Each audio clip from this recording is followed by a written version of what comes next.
Hey, welcome, all my right thinkers. Thanks for tuning in to check out your boy P Funk. Thinking right out here in the lab. Got a little sweat going, but I'm doing what I gotta do for you. If I can brave the cold when there wasn't no heat, I can show brave the heat when there's no air conditioning. So let's get this party started.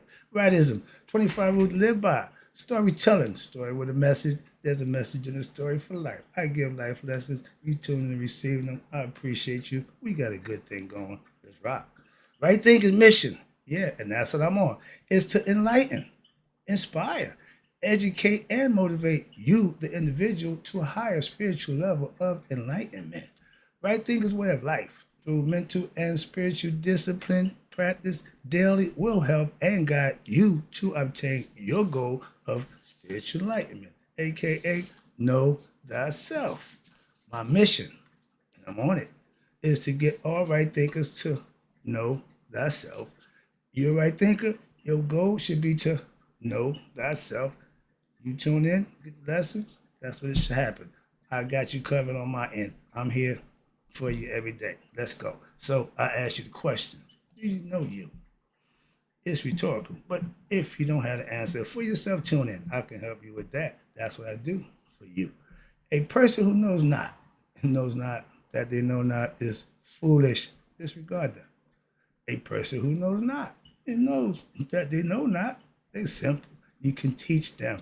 That's why I do what I do for you. Appreciate you too. Stay tuned. I got more for you. A person who knows not and believes and think that they know is dangerous, avoid them. I do. A person who knows and knows not that they know is spiritually asleep. That's okay. I can awaken them. I'm the spiritual alarm clock here to wake you up with knowledge of self. That's what I do for you. A person who knows and knows that they know is wise. Follow them. All these persons reside in you. Right thinkers, know thyself and to Mayat be true. Right thinkers, let's talk about the myth, religion, psychomythology, and the god and goddesses. In other words, the language of myth. I'm gonna explain the language of myth, and then we're gonna slide over to. I got a few pages of information here. Then we're gonna go to break down psychomythology and the myth in Orthodox religion. There's myth in religion? Yes, there is. So let's talk about start out. Myth, religion, psychomythology, and the god and goddesses. Let's break it down. Myth is a fluid language. Yes, it is the language of what? Concepts, theologies, concepts and viewpoints, philosophies, which are represented through what? Symbols, themes, signs, legends, traditions, heritage, and philosophy contained in the myth. Storytelling with a message. I do it every day, so I'm fully aware of understanding that concept. Trust me. Myths are what? Representations of the higher transcendental spiritual experience.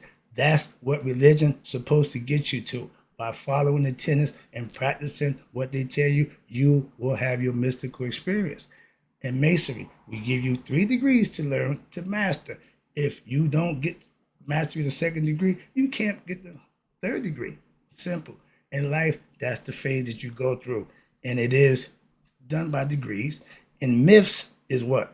The language of transcendental consciousness and a means of what? The ordinary, which is the enlightened mind, but it able to relate to the transcendental spiritual concepts with practice and training. Myths are what?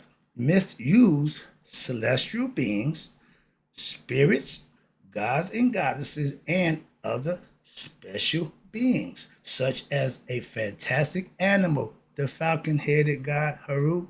We use the falcon here because the falcon has special abilities that we knew that we implemented by using his head on our headdress. Okay, put the headdress down to you before. Where we at? Okay, Mr. Nulani. Okay, so let's be.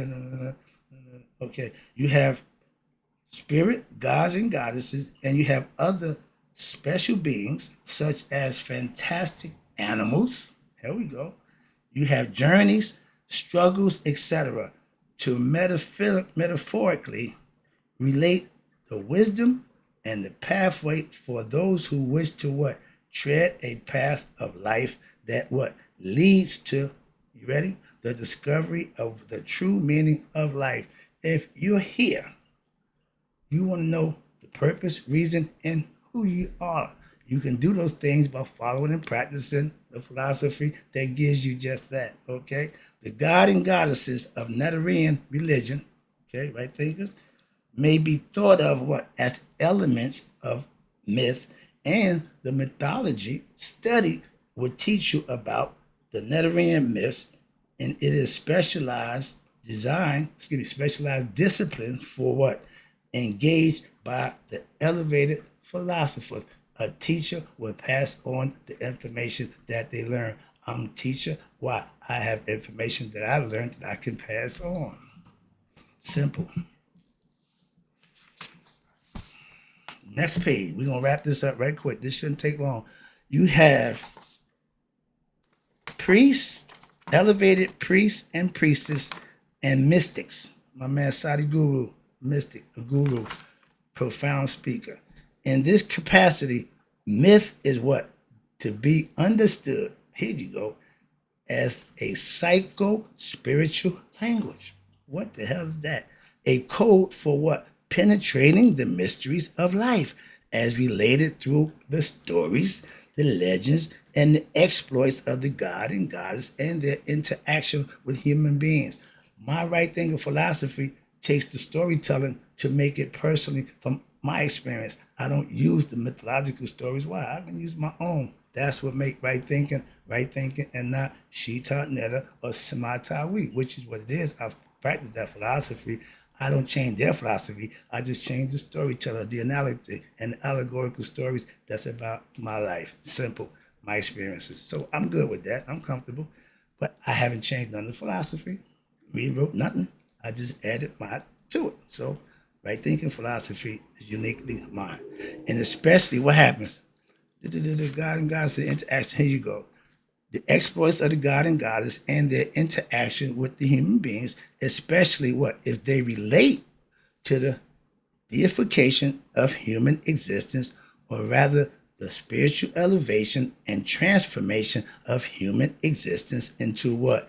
God and goddess existence. Males God, females goddess. You elevate your status to become God-like. This I call psychomythology. What is psychomythology? We're about to break it down right now. Let's go. Mystical teachings. Okay? That the essence of creation. I start with the creation story for a reason. That's the starting point for any story that you're going to tell about the prior start with the beginning. So that's why the creation have to be involved. And therefore, each individual human being is transcendental, meaning it transcends the ordinary bounds of what? Mental perception and understanding. However, it's always a however, human experiences, right there, occur in through the mind, thought process. Therefore, the heart of all human experiences, where we at? Be they painful or pleasurable, is what is rooted where? In the mind.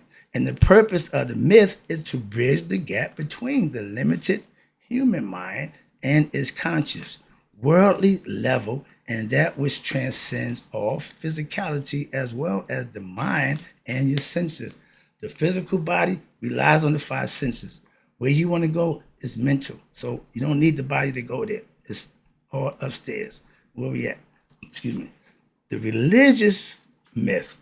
Hello. The religious myths, which will be our primary focus in this volume, must be what? Understood in the light of their psychological, and mystical, transcending body, mind, and senses implications. We will refer to this concept by a new term, psychomythology.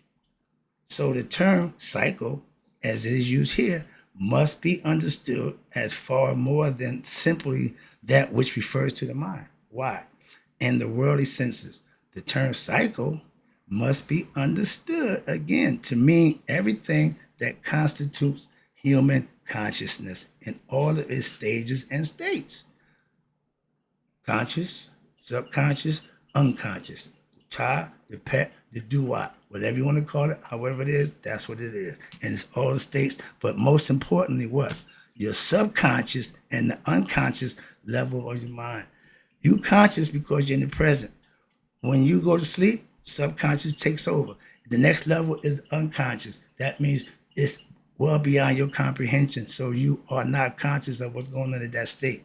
So the mythology here will refer to the study of what? The codes, the messages and ideas, directives, stories, culture, beliefs, etc. that will what? That will affect the personality through what? Through the conscious, subconscious, and the unconscious. There you go. Aspects of the mind of every individual, specifically those effects which result in what? Psycho, individual, psycho-spiritual transformation. That is what? A transpersonal, mean individual, a transpersonal or transcendental change in you, the personality, the person of any individual, which what leads to the discovery of the transcendental reality behind all existence, which we know is God, the hidden one. Amen. Excuse me. So, a myth, again, should never be misunderstood or taken literally. That's the problem right there. A myth should not be taken literally and don't be misunderstood through some of its origins may involve actual events, historical events, or actions. Otherwise, one will miss the transcendental message being related through the metaphor of the myth, the story I'm telling you. This would be like what? Watch this. Going to a theater to see a fictional movie, okay? Or reading a fantasy novel and what? Believing it to be real. That book that y'all reading, that Bible, that's what y'all doing. Right there explains just what you're doing. It's an allegorical, mythological book storytelling, but you taking it literal. So you're really misunderstanding the lesson. You're really not getting the true meaning and the understanding of what's being presented to you due to your misunderstanding. However, as a movie or novel may be based on unreal events and yet carry an important message, again, which is imparted through what? The medium of actors and a plot and so on. Mystical myths are not to be understood as being, you ready? Completely baseless, nor as having been put together purely for entertainment. No, or as a primitive mumbo jumbo. Some people, no, okay, but myths constitute what? A inner symbolic language that for those who understand will get it. Subliminal messaging, esoteric messaging that speaks to the people in what? A psycho symbolic ways, satisfying what? Their consciousness, the hidden need for entertainment, but also affecting what? Their subconscious and even the unconscious mind and it need for spiritual evolution. You're becoming better consciously, understanding in this psychological language, watch this, of myths, that's what it is, can lead what? People to understand and even experience what? Their own transcendental truths of existence. I want you to have your own God experience. I had mine. You want to have it for yourself. Now you ain't got to rely on my experience to live off of. No, you got to have your own. And it's there for each and every person to do just that. That's my point. That's my goal, to get you to understand that for yourself. Moving on. Which cannot, once you have truth of your existence, and that cannot be easily expressed in words. Again, signs and symbols. You see the sign, you see the eye, you know what that means. You see the triangle, you know what that means. These are symbols that we spoke through during our ancient times. Myths, watch this, in the first stage, let's start with this, of religion. And that's what it is. And the reenactment of the myth constitutes what? The second level of religion, which is the ritual. Tomorrow, go to church. First Sunday, there's a ritual that goes with that. Communion, again, traditionally done, passed on. But a lot of people go to church, get the myth, practice the ritual, but now a myth constitutes what? The heart and soul of the ritual. Learn the purpose and the reason of the ritual, and the myth is a what? A mystical language for transmitting a teaching the principles of what? Life and creation itself. Rituals are the medium through which the myth are what? Practiced, lived, and then realized. If you practice my philosophy, I know it'll work. Why? That's what it's made for. To be practiced, to be lived, to be proven. Manifest for yourself. Almost home. Stay with me. I'm almost there. But now, the myth, where we at? The study of religious, mythical stories. And that's what they are. And it's important to gain what? Insight into your psychomythology or your psychological implications of the myth for what? Spiritual transformation of the individual, which leads to what? Attainment of spiritual enlightenment. And enlightenment implies what? The attainment of an expanded state of consciousness, meaning you're learning. You're becoming better equipped with what? Information and knowledge. And that term is what? Wet ad. What the hell? Dilation and expansion, like the heart, in, out, and of the heart of ancient Egyptian mystical philosophy, in which what? There is a full and perfect awareness of one's what? Existence, aka know thyself, which goes beyond what? The mind and the body. Hope you understand this. Thus, when you delve into a myth, first of all, you must expect more than just what? Entertainment. It ain't just to entertain you. Nope. You should be equipped with the knowledge which will allow you to decipher the hidden meaning. Again, understanding the esoteric message that's in there in the story, so that what? That you may also begin to experience and benefit from them on a personal level. In essence, live the myth, become the story. And the spiritual level, i.e., when you attain what? Enlightenment, only then, after practicing and performing, you will attain enlightenment. Only then will you be able to engender a real transformation. Like the caterpillar to the butterfly. It's going to happen on its own time, but you are the engineer of that. And the real transformation in your life, which will lead you to what? True fulfillment, happiness, as well as, you ready? Contentment, or what we call Hotep, supreme peace within oneself. This is the third level, and that's what religion, practice, and the mystical or metaphysical spiritual level should be reached for everybody who practices a religion. If that's not what you're getting, you're practicing the wrong religion. And speaking of religion,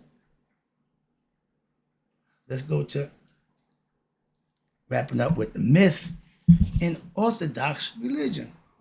You know there was myth. I thought it was all real true stories. Pump your brakes.